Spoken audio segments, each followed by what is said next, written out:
인문학계의 13번째입니다. 제목은 하나도 아프지 않고 금방 끝난단다. 마르크 블로크 3번째입니다.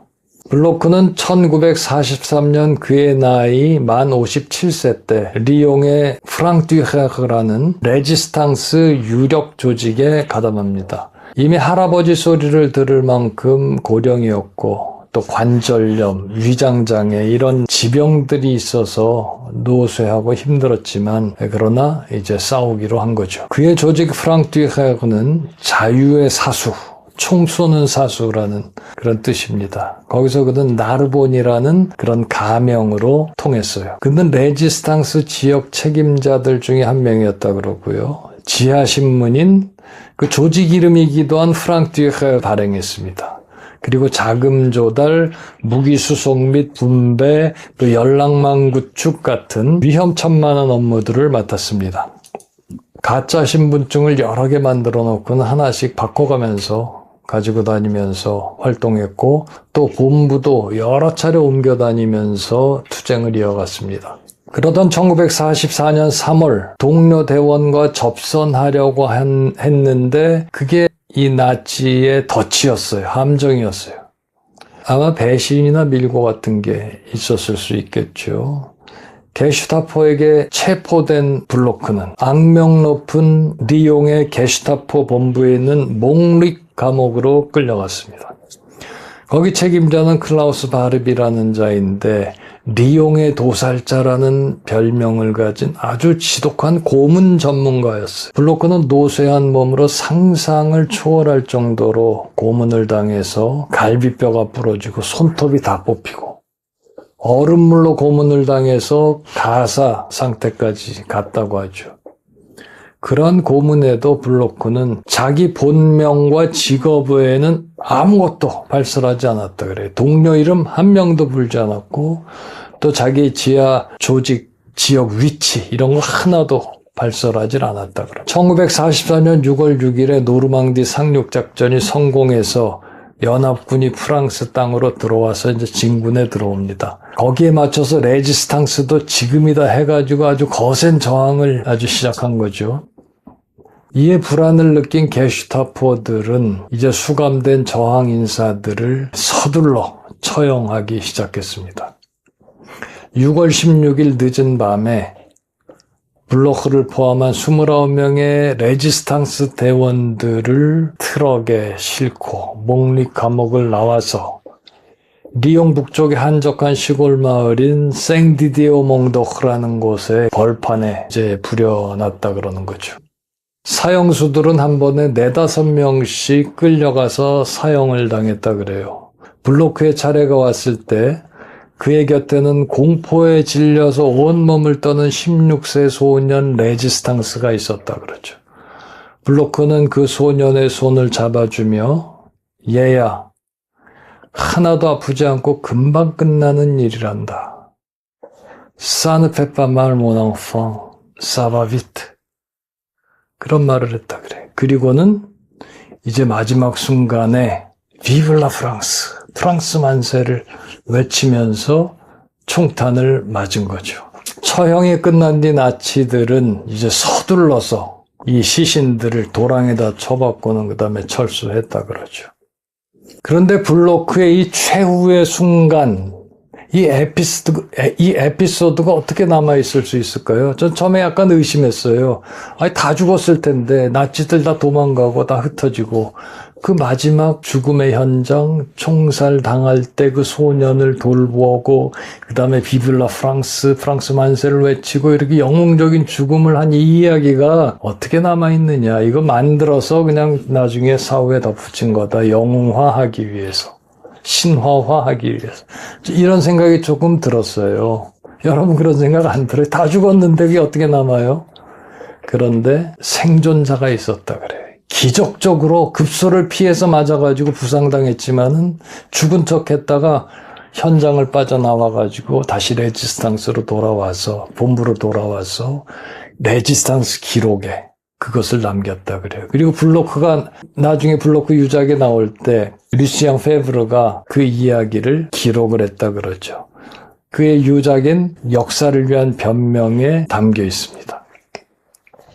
전쟁이 끝난 뒤에 비극의 총살 현장이 알려졌고 블로크의 시신은 수습되어서 그의 가족 피난처였던 크레주 지방의 공동묘지에 안장되었습니다.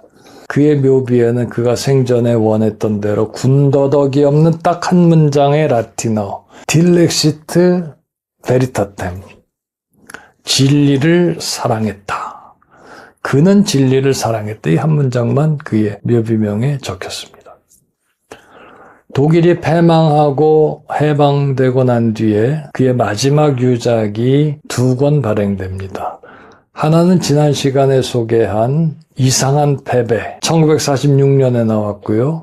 또 하나는 역사를 위한 변명, 아폴로지 pour l'histoire인데 이건 1949년도에 나왔습니다. 이 역사를 위한 변명은 그가 파리를 떠나서 피난하면서 클레르몽페랑과 몽펠리에를 다니면서 강의하던 그 시절에 집필한 거예요.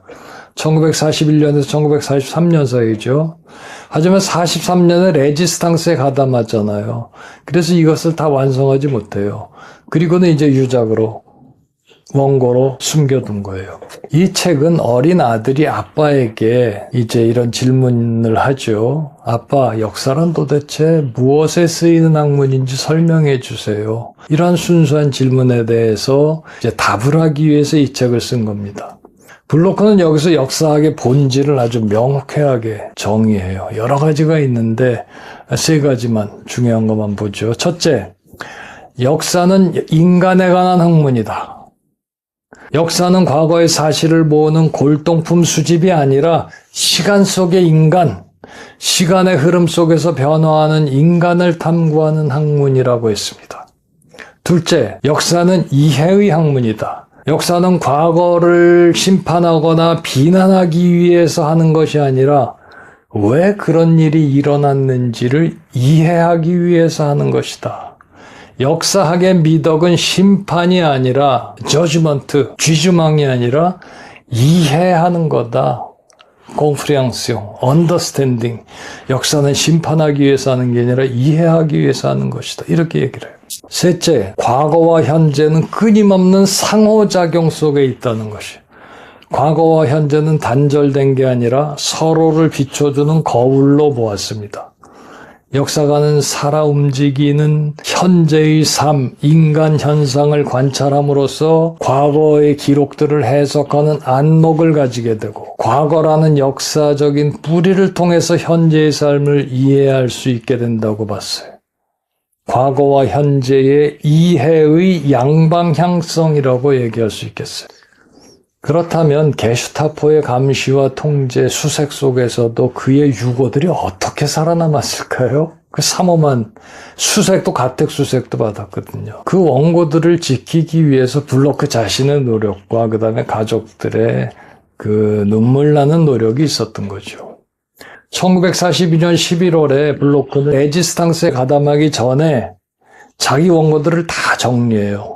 그리고는 가족들이 피신해 있던 중부 크레주 지방의 시골 자택에다가 감춰요. 그 자택은 이제 그 오래된 석조 건물이었다 그러는데 블로크는 떠나가기 전에 그 게슈타포의 가택 수색을 미리 이제 짐작하고는 자택 내부의 비밀 장소들, 가령 벽과 벽 사이, 그 다음에 다락방 꼭대기 구석 이런 데다 안 보이게 철저하게 감춰뒀다 그래요. 실제로 블로크가 체포된 뒤에 그의 이제 그 인물이 밝혀지니까 들이닥친 거죠, 집안에.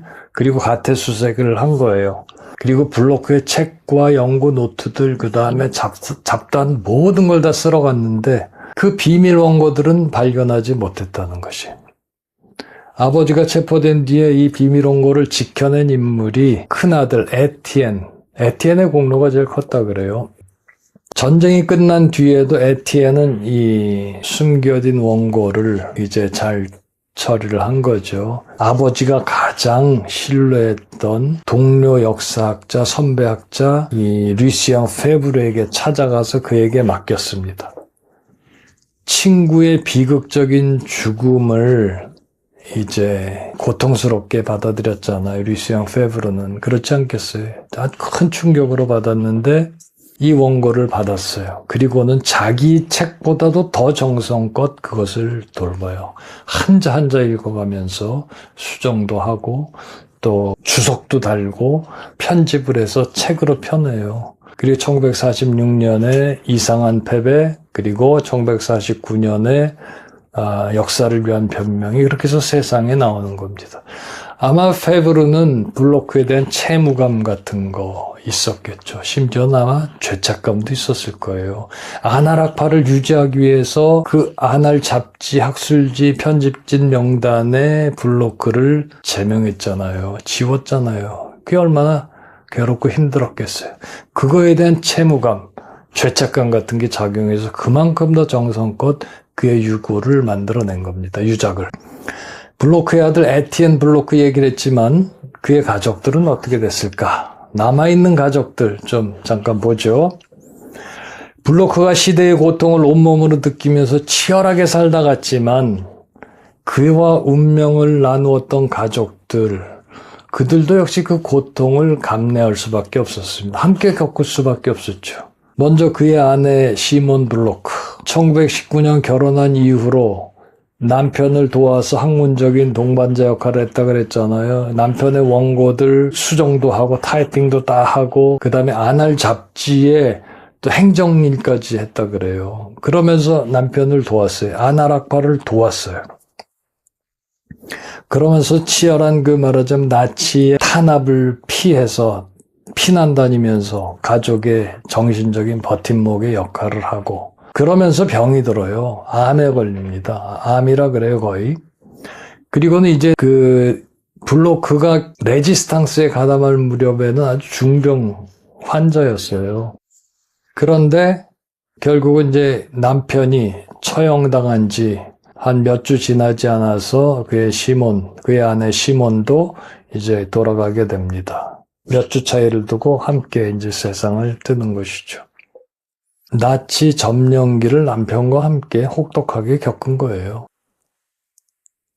블로크와 또 시몬 그 부부 사이에 6명의 자녀가 있다 그랬잖아요. 다행히 이 자녀들은 살아남았어요. 물론 부모를 잃는 큰 아픔을 경험했지만 장남 에티엔 블로크는 아버지 유고를 찾아서 출간하게 했고 그뿐만 아니라 그 외에 아버지가 남겼던 여러 가지 편지라든지 일기라든지 이런 사료들을 모아서 정립을 하고 정리하는 이런 역할을 했어요. 블로크의 업적을 후대에 전하는 그런 유산 관리자 역할을 했다고 합니다. 나치 치하에서는 그 자신도 레지스탕스 저항운동에 가담해서 싸웠고 해방 후에는 법률가 판사가 되었다 그래요. 판사로서 직업적으로는 판사였습니다. 블로크의 넷째 아들인 다니엘도 17살 때 레지스탕스에 가담해서 싸웠다고 하죠. 블로크 첫 번째 강의에서도 말씀드렸지만 블로크는 순국 82주년인 올해 팡테온 국립묘지에 이장됐습니다. 그의 아내 시몬과 함께입니다. 나치즘에 맞서서 싸웠던 그 저항 정신을 기리고 프랑스 지성의 상징으로서 국가적으로 예우하기에 충분하다고 본 거예요. 아내인 시몬도 함께 안치된 이유는 그 유족들의 요구가 있었고 사실은 시몬도 1차 세계대전, 2차 세계대전에 간호인력으로 자원 봉사를 했던 인물이고 남편의 연구 조력자, 또 동반자, 또 아날학파를 도왔던 그런 공적들이 인정이 되었습니다. 부부가 함께 안장되는 경우는 상당히 드문 케이스라고 하지요. 마리 퀴리 부부가 함께 안장된 경우가 있고요. 마르크 블로커는 아날학파의 공동 창설자이고 역사학의 명저들을 남긴 세계적인 학자입니다. 그는 역사학을 어떻게 해야 하는지 그 방법론을 새롭게 확립하고 거기에 따라서 아주 살아있고 실감나는 역사를 재현해 줬어요. 주로 중세사, 중세 농촌 경제사 분야였습니다. 하지만 역사를 학문으로서만, 글로서만 한 게 아니죠. 그의 삶으로서 역사학을 어떻게 해야 하는지, 역사를 어떻게 살아야 하는지를 몸소 보여주었습니다. 자신의 공화국을 위하고 또 반인류적인 나치즘에 저항하기 위해서 그 중대한 학문도 중단하고 레지스탕스 저항운동에 투신해서 싸웠습니다. 그리고 체포되고 게슈타포의 총탄에 쓰러졌지만 그의 삶은 거기서 끝나지 않았습니다. 그의 학문과 함께 그의 삶이 이야기가 되고 역사가 되어서 전 세계 사람들에게, 오늘 우리들에게 회자되고 있는 것이죠. 살아서 돌아다니고 있어요. 이야기로서. 참다운 삶과 또 학문으로서, 가르침으로서 살아남아 있는 것이에요. 다음 시간에는 아나락파 2세대를 이끌면서 학파를 완성의 경지로 이끈 이 페흐낭 브로데를 보겠습니다. 이 사람도 아주 보통이 아니에요. 천재라고 할 수 있어요. 단순한 천재가 아니라 이분의 삶도 보면 굉장히 감동적이에요. 페르낭 브로델, 다음 시간에 보겠습니다. 고맙습니다.